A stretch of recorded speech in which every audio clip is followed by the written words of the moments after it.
So I'd like to welcome Smangaliso from Bitter Municipality. She's our new director at local economic. She's head of strategic planning, but looks after local economic development, which is the department that tourism deals with. We send out surveys to you guys every quarter, and the few who do respond, we thank you, and you all go into a draw, and you get a bottle of wine and you get a free banner on our website for 3 months. So we're going to do the draw now. I want to say thank you to Nicola and to Barrington for inviting us here tonight and hosting the event. After we've gone through everything, there will be soup and rolls to enjoy. Nicola, do you want to come and do the draw?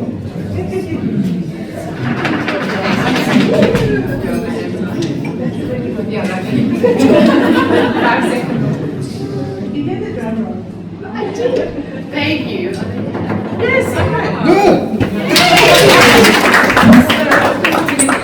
To present the wine because it is from Kelly Martinez. Thank you. Thank you. Thank you for being one of the few. First time in 6 years.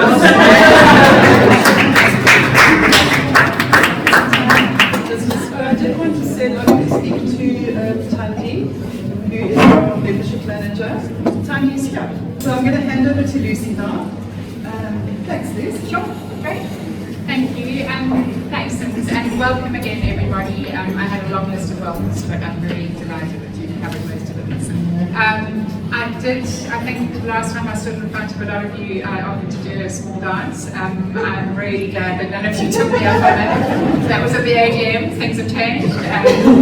But yeah, I just wanted to say thank you. I think we miss these opportunities where we all get into a room and we chat and we catch up, and you know, we've got a lot to tell you. There's a lot going on in Plett, particularly in Plett Tourism, so very grateful that you're all here, and I'm trying not to do death by PowerPoint. I did take a bit of flack for being such, I don't know if it was a boomer or ancient, I can't remember, but the fact that I have a PowerPoint, even Michael had a go at me, so I'm going to keep it short, guys. But yeah, it's just an opportunity for us to get together, to chat, to give you a little state of the nation is what we've done a takeover. So Tech Conversations used to be events where we would get members in, we would get people from the industry, we would get specialists, we'd have projects, and we'd get members into a room and just kind of either spoil you or educate you. So this little takeover is for our SONA, Plett Tourism Update. We're going to talk to the tender as well. I know a lot of you have asked quite a few questions this evening already. We will do a Q&A after my little brief presentation. Smangaliso is here, but there's a lot of stuff that we can answer to. She may not be able to, obviously, because the tender process is in process. That's with English. It's the bear. And then we want to talk to you as members about a sustainable funding model, and then the way forward for Plett Tourism and for Plett. For those of you who may not know what we do, Plett Tourism is an independent not-for-profit organisation or association. We were created in response to the Bayview municipality looking for a tourism association or for a tourism function to support the LAD. We are mandated in 3 pillars: destination marketing, destination management, and destination development. So I think for those of you who know what we do and know why we're here, it is our intention always, and it is our privilege always, to promote Plett to anyone and everyone who will listen to us. I was saying to her a little bit earlier, it's such an easy sell, but there's so much competition in the world for places to go to, so it is one of our strongest mandates is to do that destination marketing, is to make sure that we are front and foremost at trade shows, at events, at any digital marketing that's available to us. We really do try and get behind it. There's a lot of stuff out there at the moment. There's a lot of new AI stuff that can take over. There's a lot of stuff that people aren't necessarily able to believe anymore. But we're trying to keep it as transparent and as clean, as obvious as possible for our members and for our visitors. Destination management is obviously the tourism information officers. So we've got the beautiful Tons here, we've got Brady and Andy, and I think I saw Sonny earlier. I might have imagined that. So it's part of the destination visitors to Plett once they're here. So destination marketing is getting them here, destination management is once they're here to provide tourism offices to them, stakeholder liaison, so we work very closely with the municipality as one of their service providers, and then database management. So we have a vast database of visitors, of subscribers, of people who are desperate for information on Plett and things to do, places to go, and that's kind of where we sit and hold that space. Destination development, so this is the third pillar, and I think probably one of the most important ones that we're looking at going forward, and that is our community-based tourism. We've got such a rich, amazing cultural kind of offering in Plett, and I think we all need to kind of sign up for that and tap in and make sure that everyone knows what's on offer. Part of that is the new skills development, so we do annual skills development workshops. We have a lot of interns coming through the municipality and through private programs into different members. You sign up, you get people into your restaurants. Fair Friday, you guys have had a lot of people coming through your side. You end up being permanent residents, permanent employees. So it's just, it's kind of a three-tiered all-in-one shop for Plett. And the idea is that as an association, we are here to serve our members predominantly and to serve the municipality. Special interest tourism, sorry I need to throw that in, that's when we're looking at various events, we're looking at things that aren't necessarily what people are looking for when they find them, they're really chuffed. One of them is Plett Rage, so we are a big supporter of Plett Rage. The Plett Ocean Festival, Plett Arts Festival, and then we have the Plett Wine and Buggy, which Jen has now taken over, and it was a huge success this year. So these are kind of key events and anchor events that keep bringing people into Plett, and the idea is to do it that it's generally out of season. So Ocean Festival is in July, which was never really a visiting time for people coming to Plett, but you all know that that's changed. And then the Arts Festival is towards the end of the year when we're seeing more international visitors coming in, September, October. So we're extending that reach through the year so that the tourism spend is kind of stretched. It's not just that traditional old 6 months or 6 weeks that it used to be. And I think we're doing a pretty cool job. I've had some compliments this evening, so thank you to all of you. I just wanted to share this infographic with you. I have got notes, guys, because I'm old and having to do this. But you'll be very proud of me, Michael. I did use AI for some of these stats, I just want you to know. So the infographic's been created. It's just a really comprehensive, it's a really busy slide, sorry. And I will talk to it, but it's about tourism in Plett or in B2 and what it brings to the table. So we have got over 9,000 beds in accommodation areas across Plettenberg Bay. We've got over 12,000 beds in second homes, private accommodation, Airbnbs, 3,000 second homes which are now holiday rental properties. There's a massive, massive inventory of places to stay and things for people to do.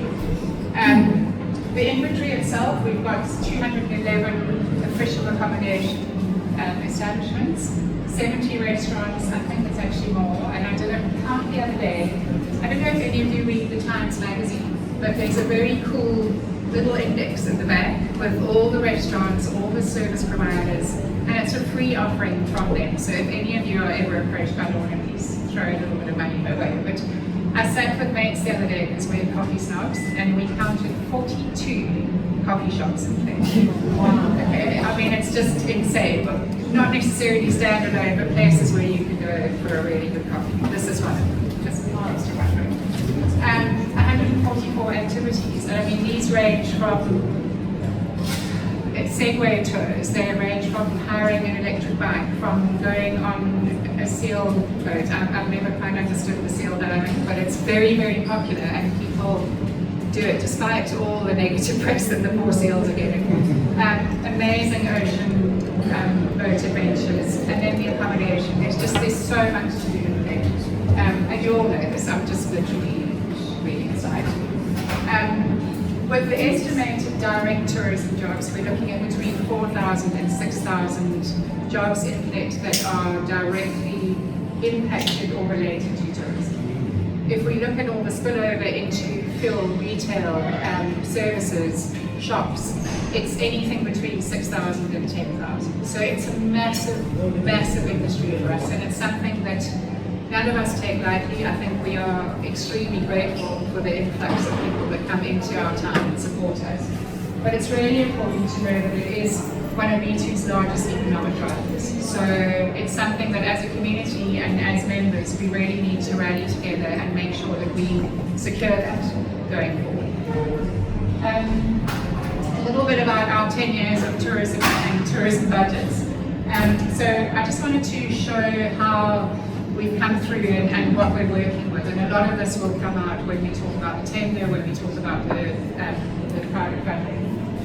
But in the last 10 years of tourism, our peak funding was in 2016 and 2017, where we had just over 4 million a year.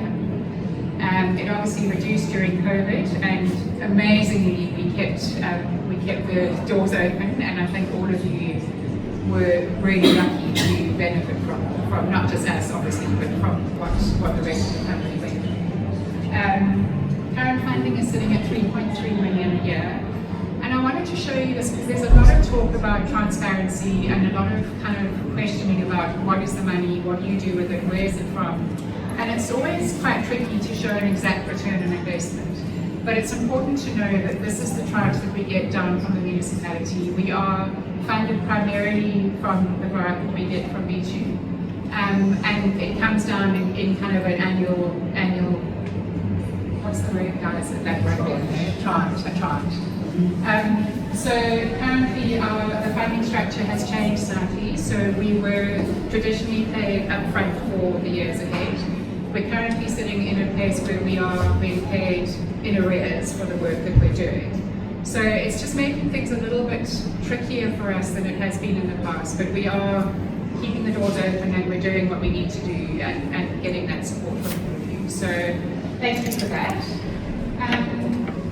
I know that everyone is asking about the tender. Click over to my notes here. So I just wanted to give you a little bit of a timeline. The tender has been released, the documents were released I think on the 18th of May, 18th or 19th of May. There was a tender briefing on the 23rd of May, 27th of May, good maths. And in that space, a lot of you have asked if other people have tendered.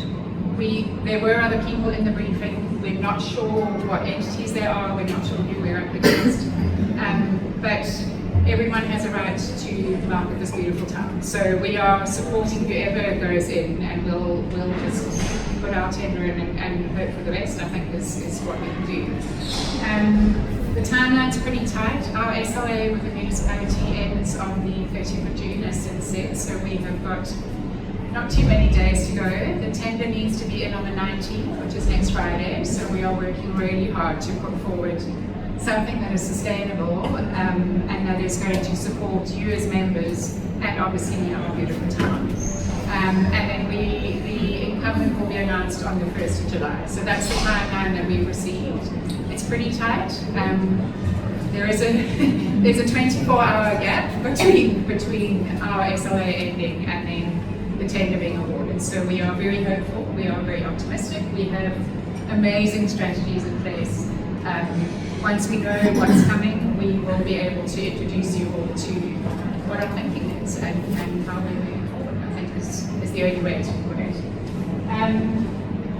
A little bit of an elephant in the room, guys. We're going to talk about sustainable funding and how you as our lovely members are going to possibly support us. This is a really, it's a big ask for our members, it's a big ask for the community, it's something that we have discussed with the municipality. There's a lot of positivity around it. What we do want to what I'd like to point out is we've got, I think, 757 listed members with Plett Tourism, and only 89 of them are paid members. Okay, so that really is quite debilitating for an association. We did offer free membership. There is a very slight difference between being a free member and a paid member. And it's something that we really need to look at and get your buy-in on, because without those memberships, we actually can't really function, you know. And I think, the thing that I wrote here is that a diversified funding model is the only way that we're going to keep our doors open and be able to deliver what we need to hit in the town. So enhanced membership model, we will discuss that going forward. It's not something that we're going to just dump on your plates and suddenly you all get an invoice. That's definitely not how we want to work this. But we need your support and we need your buy-in and understanding that it's really common for local tourism authorities or local tourism officers to receive funding from their members. So it is something that we'll look at. Linz has done some amazing research, thank you for that. And it's stuff that we will present to you as an association when we are back in our place that we need to be. Tourism levies, so you'll see there that there are actually 3 tourism levies that we want to investigate. The one is the TOMSA levy, which I know a lot of you already pay to TOMSA. I think it's a 1% of your annual turnover or your monthly turnover. I'm not sure if it's monthly or annual. But some of our members already pay that directly to us. And it's something that we would like to appeal to you, and we'll obviously build out the framework and how it works going forward. But it's something that if you pay to us, it just enhances and amplifies what we're able to do as a marketing association. Local tourism levy, so this is something that happens in quite a few tourist towns where the local government applies a tourism levy to all of its members. So again, this could be a 1%, it could be a 2%. I know if you go on a safari, you end up paying a 2.5% levy. You might be able to clarify that. But it's something that if we can get in from our members or from our visitors, again, it's just amplification. And I think we're starting to look at something that's more sustainable. It's going to support us in the long run. The change might be a bit, I'm change adverse, so I can imagine that some of you might be panicking, but you know, it really does make sense. The third part of the levies is the municipal rates levy. So this is something that we did present in a recent meeting with the municipality. I understand that it has gone to council. Maurice, keep me honest, I might be making it up. But it has been discussed, it has been done in other towns, and I think it's something that, while it's on the back burner, we just need to keep thinking about it. It does impact everyone in Plett, so we obviously need to be mindful of that. But the tourism levy on the rates and taxes, depending on various factors, I think, is what we would look at. Advertising and sponsorship, so this is commercial revenue. It makes sense. It's from anyone who's got the money to do it. I think the advertising, we've got a really, really decent and kind of affordable advertising card that we can share with all of you in our advertising rates. And all it is paying for banners on our Facebook or on our social media pages or on our websites. So Bayview, you know, you've just won 3 months free, well done. But what we really want to focus on is getting people who start sponsoring the town and start sponsoring the activities that we do, or sponsoring trade shows or festivals, that kind of thing. So we've got a really amazing sponsorship manager who does some work for us just when it comes to project time. And we're hoping that we'll become, you know, somewhere that people want to invest in. And I think it's really important that we look at. The last one is obviously our anchor events. So this is Head Ocean Festival, Rage. We get, I think none of us actually know how much money comes in at Rage, but I know that my daughter's 55. Okay, I think half of that's going to be my daughter this year. But I know that I am paying obscene amounts of money for my child to come and have a tour with her mates, which you can do anyway in my home. But you know, so there's massive industry there. You know, the Ocean Festival, the music festivals that come in. We get Lucky Summer. Like we're such a beautiful destination, and for us to be able to start reaping the benefits from those events is something that we really will focus on going forward. A lot of them are private companies, obviously private entities, but we would like a piece of those pies. Last slide, I promise. Just the way forward, and I think we will have a Q&A after this, as I said, and I'm very happy for any of you to approach any one of us from the Tourism Association if you've got any questions. But I just want to let you know that we're we are here we're carrying on. So the tender submission will continue. We will put in our bid on the 19th. We're really committed to doing this for Plett and to making sure that that continuity is something that members can rely on, our visitors can rely on, and the municipality can rely on. It's really important that we maintain status quo, and I think sometimes that's a little bit worrying and sometimes it's not, but we've got such a good strategy in place at the moment, and for us to be able to continue delivering that is really important. Growing the members and growing on that sponsorship is just building those strategic partnerships. So Plett Ratepayers Associations, I mean, we need to be best friends with them. I think we also spoke about the business chamber. So I know that the business chamber is being revived, and I think Mike's very involved in that. But yeah, so there's a lot of opportunity for growth and for building those strategic partnerships and getting people on board to support tourism. Secure sustainable funding, we've told you all about that and how you're going to have to start just, digging a little bit deeper into your pockets. Strengthen the marketing and destination visibility. So, as I said, if we are successful with our bid, we will present our strategy to you and what that looks like going forward. It's really, really important that we get our name into those trade shows. It's really important that we get overseas.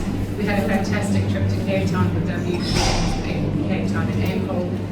We weren't able to go to Durban just because of budget constraints, but if we can get to these places, I promise you'll see the difference, and it's something that we really want to share with you as members going forward. Expand the trade and strategic partnerships, so we've spoken about that. It's about getting sponsors into the town.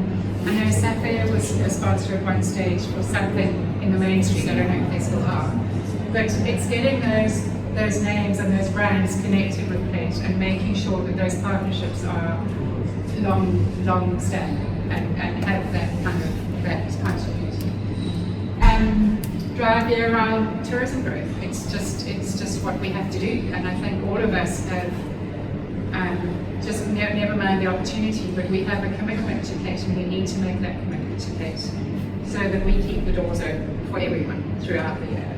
And the very last one is obviously the support from our members and making sure that we deliver value to you, because essentially you are our clients and our guests, I think, for want of a better expression. But we are here for you as an association. We're trying to do the best we can for you, and without your support, I think we really are in struggle. So that is that. I had one ask, which I even wrote down so that I get it right. Hang on. Let's go through my notes. Last round. What we need from our members. We need continued support. We need active participation. So since referred to this survey, we really can't get the stats to present to West Road, to present the tourism bodies that we're trying to get money from, if the surveys aren't responded to. So it's so important. Even if you give us half of what you think it was, it's really important that we're able to go back and say, right, the 9,000 beds, half of that we had to go onto websites of our members and go, oh, okay, so you're a 20-bed boutique, so 20 beds. We really need your support, and I think if that's the only thing you take away this evening is please be kind to us and respond. The strategic partnerships is, if you've got ideas, bring them. We are not an island, we are here for you, we want to collaborate. It's really important that we have your buy-in and your support. And I think that just, this shared vision for growth in tourism in Plett is really the only thing that should be on all of our minds. So that is me. Thank you very much.